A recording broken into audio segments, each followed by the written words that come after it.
Hello everyone. तो कैसे हैं आप लोग? आई होप कि आप सभी लोग ठीक होंगे। तो जो पिछली वीडियो मैंने बनाई थी वो थी कि आरूढ़ लग्न होता क्या है, ठीक है, और आप आरूढ़ लग्न कैसे कैलकुलेट कर सकते हैं। तो उसका रिस्पॉन्स अच्छा था। कुछ लोगों ने मुझसे क्वेश्चंस भी पूछे, तो उसमें से एक क्वेश्चन मेरे पास ये आया था कि अगर हमें यही नहीं पता है कि हमारी राशि का जो लॉर्ड है वो कौन सा है तो हम लोग कैसे निकालेंगे।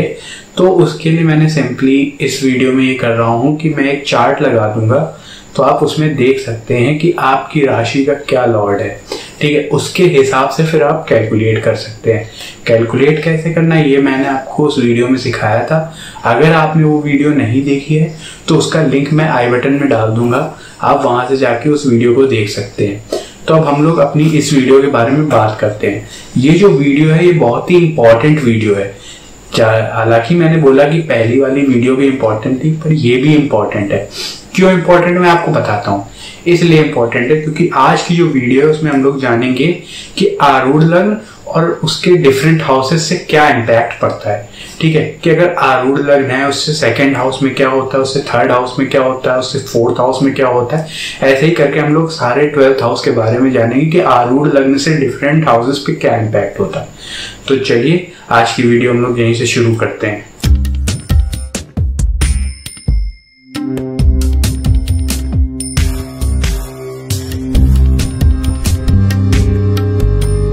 तो चलिए शुरू करते हैं आज की वीडियो।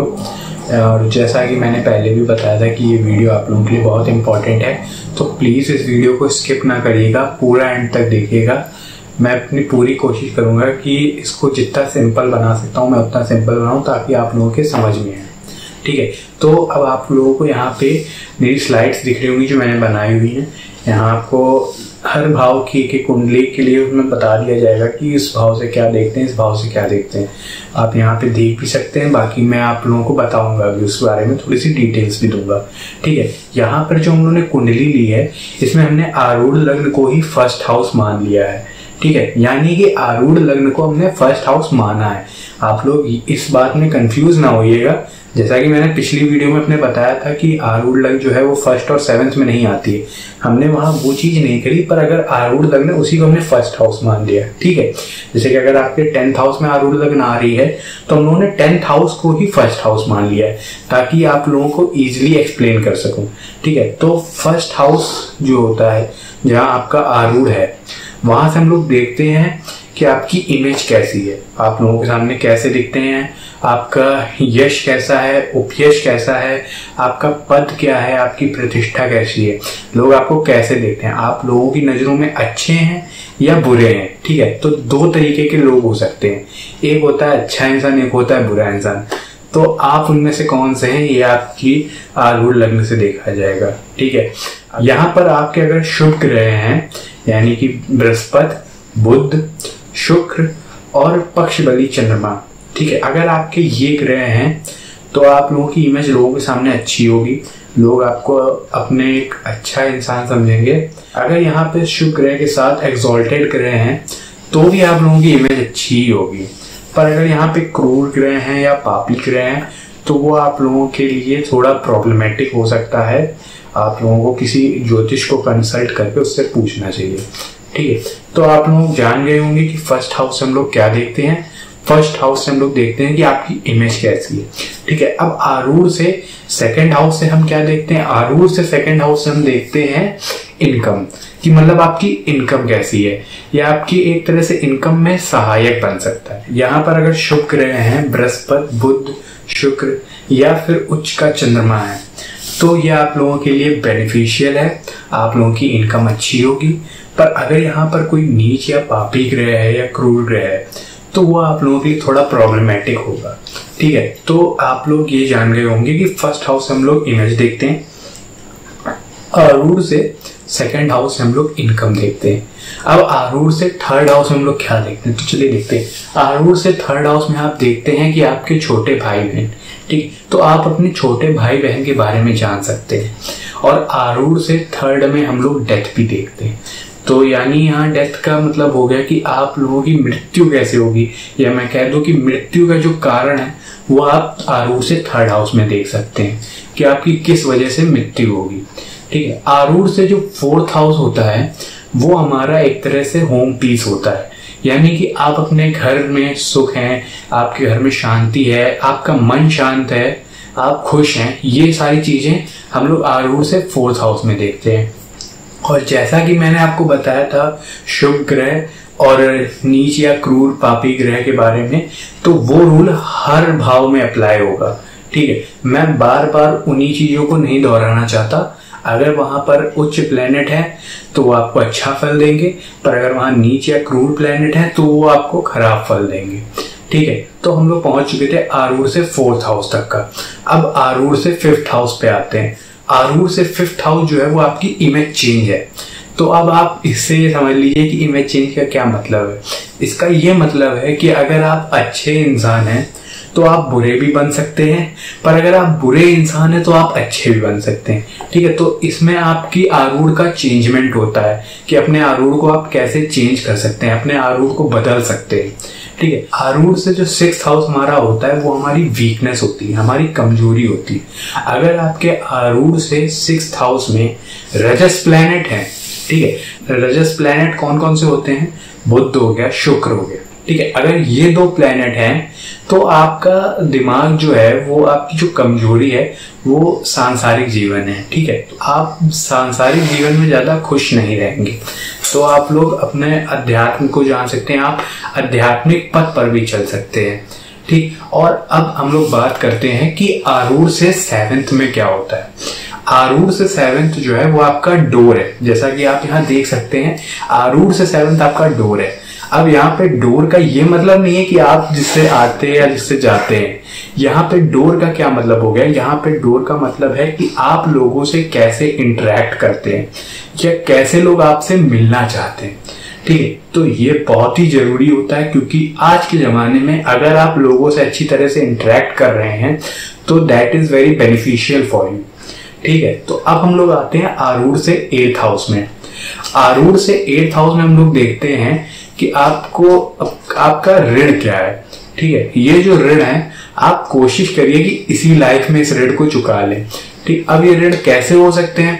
आप देखिए, अगर आरूढ़ से 8th में आपके सूर्य है, ठीक है, या वहां सूर्य बैठा है, या वहां पे जो राशि है उसका अगर लॉर्ड सूर्य है, तो सूर्य मतलब पिता, यानी आपको अपने पिता का ऋण चुकाना है इस जन्म में, ठीक है। अगर वहां चंद्रमा है तो आपको अपनी माँ का ऋण चुकाना है वहां पर।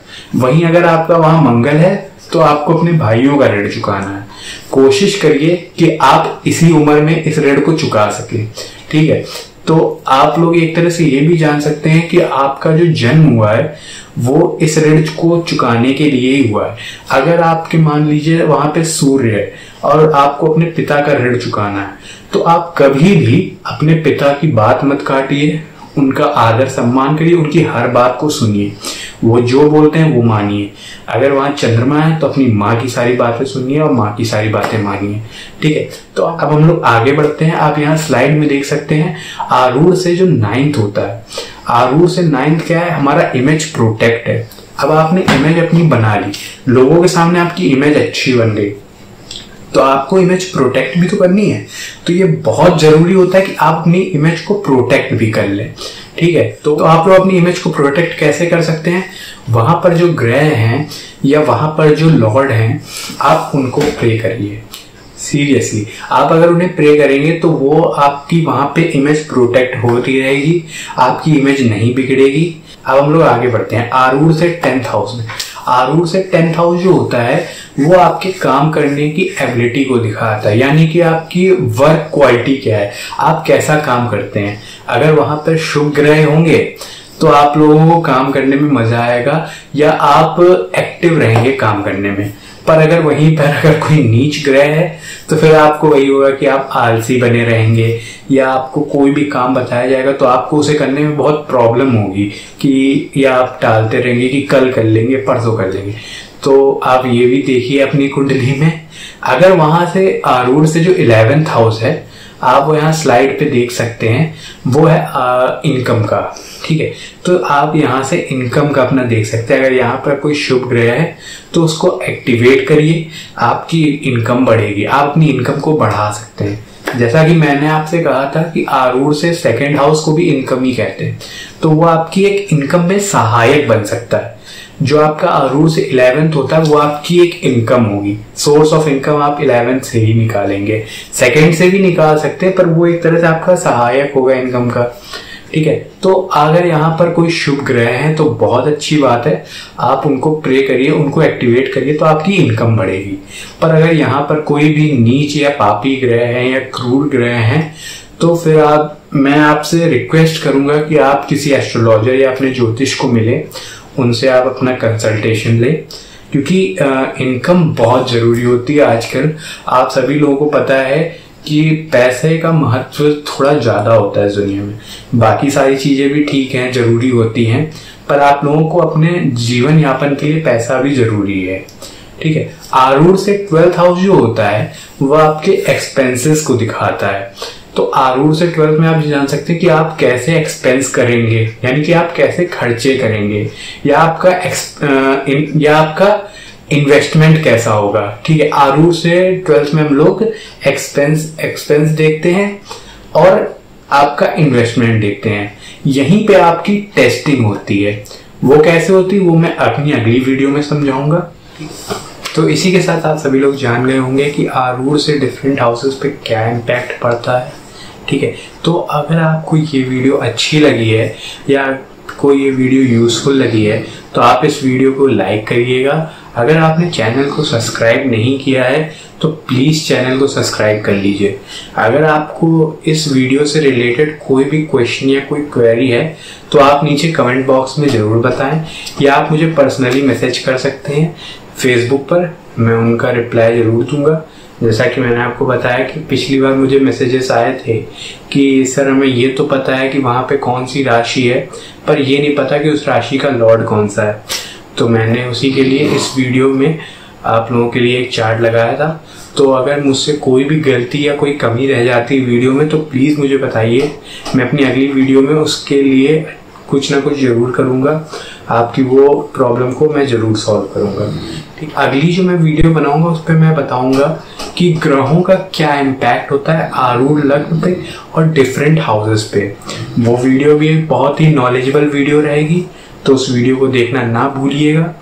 आप इस वीडियो को लाइक करें, इस वीडियो पे कमेंट करें। अब मैं आपसे विदा लेना चाहता हूँ।